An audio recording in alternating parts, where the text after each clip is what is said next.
All right, guys, here it is at the house. It looked way better in the pictures, you know. No, I'm just kidding. I get so excited whenever I find these old bikes. This one, you couldn't tell by the seat, of course, but it's a 1991 CR250. I was lucky enough to find it. It was, it met all my boxes. It was obtainable for me. So I went ahead and went and grabbed it, and I never like to count my chickens, before they hatch type deal. We all know how marketplace goes, and some people you find on marketplace are irreplaceable. They're right there in your same little niche. They're wheeling and dealing, or whatever you want to call it, and you can use them as a real tool to help you get these things back together and help look for parts, and then other people not so much. So thank you to the individual. I got this off of here local in my little country town. But here it is, folks. 1991 CR250. We'll get into the story that this bike came with, but it's got some interesting stuff. 1991s were not a bad year for Honda. It's certainly not like one of their just big rave review years, but 91 was not a bad year. It really wasn't. They were still working. 91 was only the third year of your inverted forks like that we're so used to seeing nowadays. So everything was still new back then. But let me tell you, these bikes, me personally, I don't think there's anything cooler than the old school two strokes.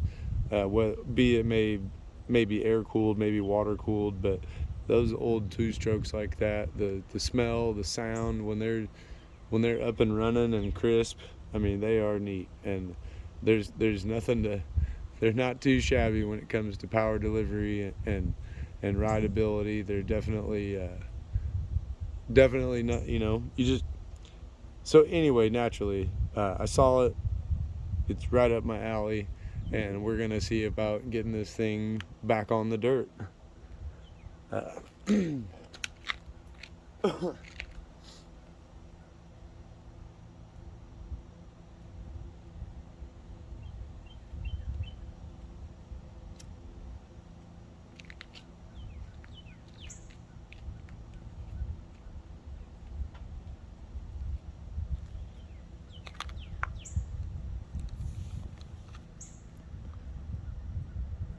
So first things first, guys, whenever I bring one of these things home, I have to kill the excitement somehow. And that's just I feel like an old man sometimes, but nothing makes me feel younger than getting my hands on one of these and seeing the potential. But first thing you got to do is calm down and start making an assessment. I went over this thing. I wasn't expecting much for the price that I paid, let's be real honest. But it looks to be, I mean, at first glance, it's about 90% complete. Maybe even 99% complete, depending on how you want to set up your criteria. But it was enough there to take a gamble on. So when I'm looking at it just right off the bat, now that it's here at the house and I'm calmed down, clearly you can see the rear brake over there dangling, and it's the oddest looking rear brake you've ever seen. So we'll need to look at that. Write it on your list. I try to keep this stuff wrote down, because once you start going, the excitement, or you just get kind of tunnel vision on and you forget to start checking the things off the list. There's a lot that goes into it. It doesn't seem like much. There's minimal parts, but you've got to check them all off. So you just want to, like, this thing looks like the front fork seals have seen better days. The front brake is routed wrong. This is little stuff, but you'll want to dive back in. Do yourself a favor, put a micrometer on that front disc. Make sure the disc is within serviceable limits. If not, put a new disc on it before you go back out to ride. pair it with a new set of brake pads, you'll be good to go. You know, don't invite problems before you have them, in other words. So make your list, go through. You need to, like I said, the rear brake over there we need to look at. It's got IMS super stock pegs on it with no springs and some hardware store bolts holding them on. I'm not knocking, I've seen worse, but that'll need to be, you know, that'll need to be looked at. I mean, what is going on there? There's about 2 or 3 layers of white spray paint all over everything that's white on the frame. The rear shock looks like it's been spray painted at one time.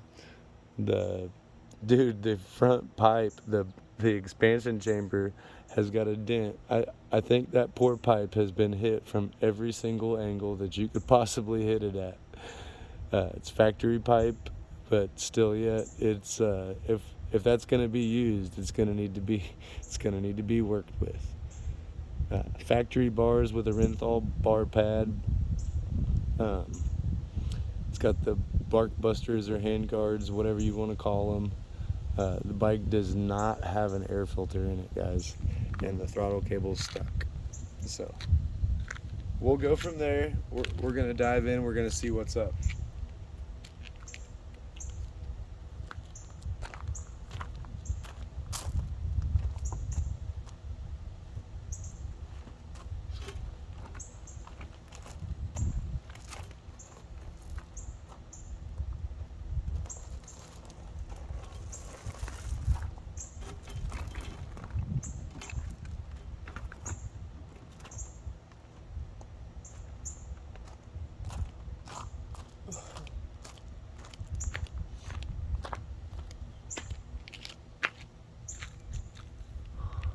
Let you guys get a look at this side too. You can see that rear brake, definitely some sort of aftermarket thing. We'll do a closer inspection whenever we put it on the table to tear it down. Definitely something going on there with the rear brake stuff. You can tell, I mean, maybe it's a good thing, maybe it's a bad thing, but the rear disc looks like it is rusted completely around. Aftermarket or some kind of hodgepodge rear brake, master cylinder and reservoir. None of the exhaust is really mounted up at all. But look at that clutch cover. It is the oddest thing I've ever seen. I've done a little bit of asking around. Nobody's ever seen anything except for Dirt Bike Magazine, and back in like 1995 was actually mentioned to look into and see if we could find anything on them being like some sort of aftermarket race product. But it is it's a thing of beauty, maybe, or I'm not sure. That rear brake right there is not a thing of beauty. That is, I don't know what's going on there. So we'll get this thing back down in, put on a bench, start tearing into it, see about possibly getting some new graphics, going back to as close as original as possible. If not, then we may do, you know, once you get these things home, man, you can go wild. The possibilities are endless. We're gonna take it step by step, and I'm gonna show you what I kind of look for and what I go through, and what you should be looking for, and the problems I come across, where I find some parts at. That's gonna be one of the harder things on these older bikes, and this one's not even as old as what they can get, of course. But the older you get, the more stuff you're gonna run into, the more stuff you gotta research. And lucky for us, I've done a couple of these so far. Not a lot. I'm not as versed as some of the other guys out there, but I figured I'd take you guys along with me on this next one, and we'll see what we can't get done. Hopefully this thing shreds again. We get to hear that sound. If not, worst case scenario, I'll fire up some of the other bikes and we can listen to them. All right, thanks guys.